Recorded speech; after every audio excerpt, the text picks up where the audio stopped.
We are back on Taking Care of Business on Koerner Radio, News Talk, 1180 KERN, 1230 KGEO, 1410 KERI, 1000 KKIM in the great state of New Mexico, and on the internet nationwide on knookmedia.com. Our in-studio guests, Mark and Cathy Abernathy. And this is turning into the fastest hour we've had in a long time. Yes, in a while. Yeah, for some reason you knew what it always does with Mark and Cathy. Yeah.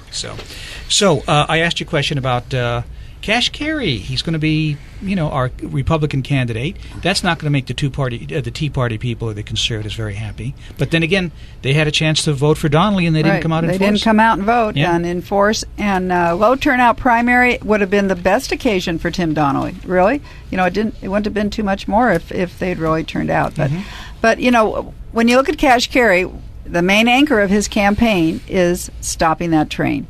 And if there's anything that's going to bankrupt the state worse than it is, and Jerry Brown, come heck or high water, he's going to get this train going before he walks out of the governor's office. Right. So it's got to be stopped now. And that's one thing a governor could do, is slow it down until he gets a legislature that will actually shut it down. And Cash Carey's made that very clear. So to me, if there is an issue that is in front of this legislature and this state that's dangerous and serious, costly, going to destroy local communities in the valley the way they're going to plow through, Cash Carey is your candidate. But look at all the jobs high-speed rail is going to bring, all the union benefits.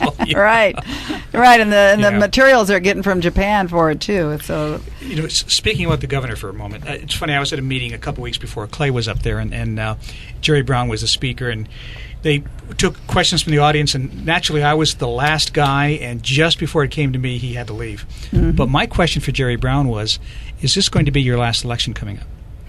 Oh, no. He's run for what? He's been Secretary of State. He's been Attorney General. He hasn't been Superintendent of Instruction. Well, he's going to run for that. I think they looked at the question, because I saw the guy looking at it, and they said, we're done. Time to go. Yeah, because, the obvious answer is, I think he's running. I think he's got kind of his foot halfway there running for president, depending upon whether or not Hillary slips or not.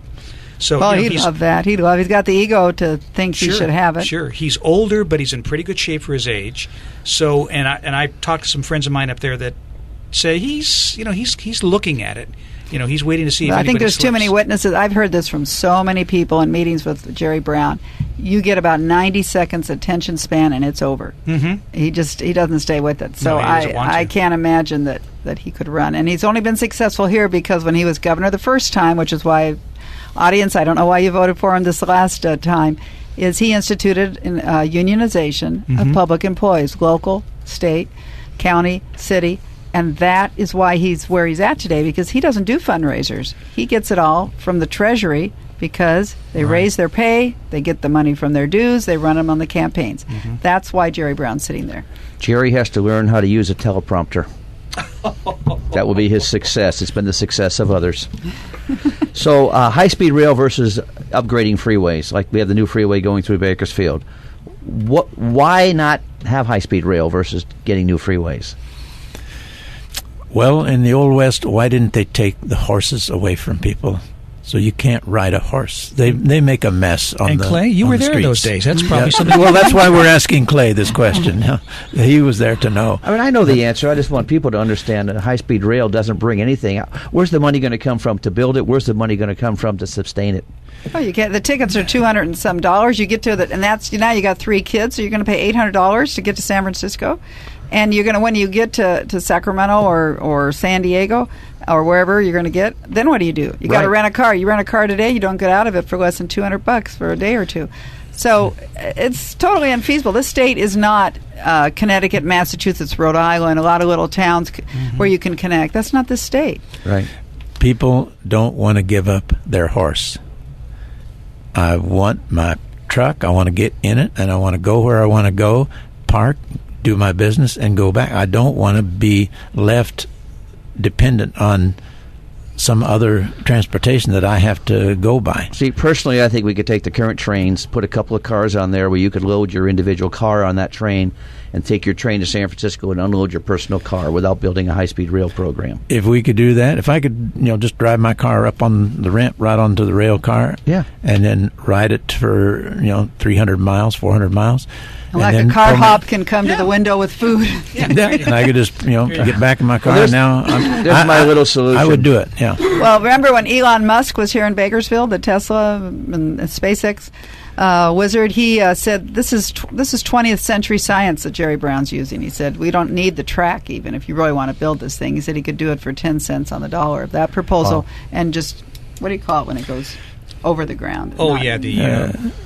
What's it called? Floating over the air. Air. Yeah. So I mean, he said this is he old said science. You're going to. Yes, he said this is 60-year-old technology, but he said he could build a train. Now you said you're going to spend over $100 billion. You don't know how much you're going to spend over 30 years to build this. He said I could build it for $12 billion in 10 years.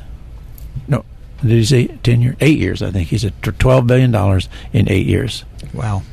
We're having a conversation with Mark and Cathy Abernathy, the political consultants. Well, first off, that makes too much sense, so we're not going to do that. But let's move over to a campaign that I know that we had a couple of great Republican candidates, Romeo Abalog and Pedro Rios first, and they were up against each other, and it's really too bad one of them had to lose. But Pedro's going against Rudy Salas. What's going to be the outcome of that election, or how does Pedro win that election? Well, Pedro wins that election because the first thing that you look at is where were the votes in the primary, the voters that voted in the primary, and that was about probably half the voters, maybe a little bit more of those that will vote in November. So it's a pretty good survey, and you look at that, and 55% of the voters voted for a Republican candidate, either Pedro or Romeo. 45 voted for the incumbent Democrat, even though that seat is heavily Democrat, it's heavily Hispanic, but they voted for a Republican, 55 to 45, against their incumbent Democrat. Something is wrong with that incumbent Democrat. They don't want to vote for him. He has a lot of baggage. He's lost people in his state staff and his local staff because of, I think it was called ethic issues. But he has a lot of money behind him on the other side of the coin, and the Democrats really need that seat. Right. They want to keep a lock on having 2/3 control so they can, and they weren't going to do it in the first 2 years, but you watch after that. They give these freshmen a ride, and then when they need their vote to raise taxes, which they can do without any Republicans, and what I say to folks is, as much as Rudy Salas goes around this town saying he's a good guy and votes this way or that way, he votes to put the speaker in the chair that runs this whole state. Look what and Rudy's he votes for John Perez, and now this woman, Tony Atkins. Tony Atkins, and who proudly avows that she's a lesbian, and she's got her wife up there on the throne of the legislature kissing. Big sloppy kiss. It was up all there done as a way to just say to you people, we're pushing our social values through the laws of the state of California. That's why we're electing them. And he's part of that. And so if you don't want that kind of leadership in California, you can't vote for a Democrat assemblyman who says, well, I'm in the Valley, so I'm conservative. No, he's not. Yeah, I have a question for you on Rudy. One thing that surprised me when I went up to Sacramento a couple of months ago, I was really surprised at how much the business community likes him. I mean, it really, really caught me off guard. What do you call the business community? When you're in Greater Sacramento, what is Chamber, for one. Well, Bakersfield Chamber, that's a whole nother story. Okay, but we could get into it someday. Sure, but the Chamber likes him. The insurance Chamber, industry likes him. the California State Chamber gave Rudy Salas a D rating on his voting record. Okay, the insurance industry liked him. A couple of big businesses that I know of like him. I don't know why, but they do like him for some apparent reason. Well, you're talking about lobbyists. You're not talking about the insurance folks that work in San Diego office or down the street on Niles. You're talking about lobbyists. Does anybody know any insurance people around Bakersfield? I think you're looking at ask them if they like Rudy Salas. Right, exactly. But you go to Sacramento and you talk to the lobbyists. Mm-hmm. Yeah, they like Rudy Salas. They like every Democrat there.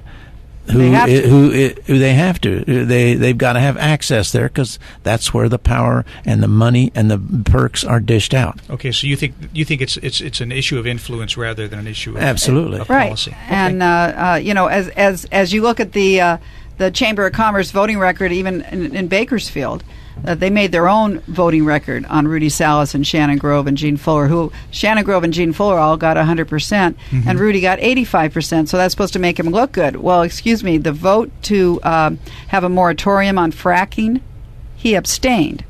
Right. Now, if the Bakersfield Chamber of Commerce thinks you can abstain on a moratorium on fracking and be a legislator from Kern County, impossible. Something's up. Right. So impossible. That needs to be looked into. Well, I've always wondered, is he going to be one of those guys that just goes along with what the Democratic Party says, or is he going to be an independent, as he said he was going to be? Well, I didn't see him vote for a Republican for Speaker. Well, let's see, he voted for John Perez, the homosexual speaker, who gave us boys in the girls' showers, and along with a lot of stuff SB even 48. worse than that. Yeah. And then he voted for Tony Atkins, the lesbian, for Speaker, who is going to give us even worse social laws, changing our children's the moral values. The same thing we opened the show with today. Yes. It is taking away the principles, the biblical principles, the godly principles that this country was founded on, and substituting their own personal. And they're showing you right now what it's going to be by electing people whose social agenda is the biggest part of their life. And yet they're telling Republicans not to talk about the social Exactly. issues. How come they can, but if we say anything about it, we're not being understanding? We're not supposed to talk about those because it might cause Democrats to lose. So, who are you going to vote for, Mark? For who? For what? For the assembly. Is it going to be Pedro or Rudy? He's actually going to end the show on that question. No, that's not a good ender for the show. You know, the biggest... Obviously, I'm voting. I don't live in Pedro's district, so I can't vote in that district. But I'm walking door to door in that district, and I'm asking every single person, if you care about America, and if you care about the social values, and care about things like that God gives us our freedoms, and if we lose that, we'll lose our freedom. If you care about those things, you cannot vote for Rudy Salas, who would put someone like John Perez in as Speaker, and again vote for someone like Tony Atkins as Speaker. You can't do it. Yep. We got to leave it at that. Mark, Cathy, thank you so much for the time, and we'll see you after the next election. Okay. I thought you told us we had more time. Well, wish we do, but unfortunately. Thank you, guys. You do a great job here. Thank you. Yeah. We'll see you in 167 hours on Taking Care of Business on Kern Radio News Talk 1180.